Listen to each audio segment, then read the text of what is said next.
10 heures, Indamas, cachée par une cape couleur marron, arrive enfin devant le tribunal, soit 1 heure après le verdict.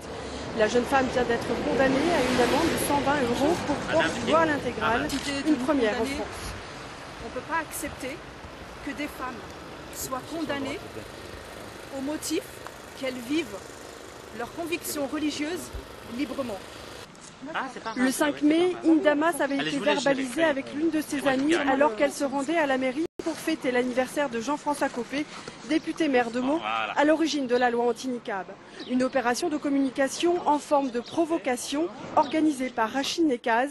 Le porte-parole de l'association Touche pas à ma constitution attendait en effet une première amende en France pour saisir la Cour européenne des droits de l'homme sur la question du voile intégral.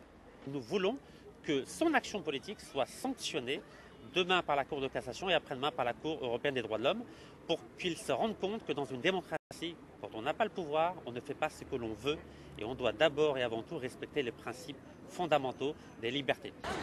Un point de vue que ne partage pas Rachida Ben Ahmed de Ni pute ni soumise. Mais le droit européen, il faudrait peut-être qu'il se réveille un peu parce que c'est dans toute l'Europe que les extrémistes sont installés dans les quartiers où il y a la misère sociale. Indamas a prévu de se pourvoir en cassation avant de saisir la Cour européenne de justice.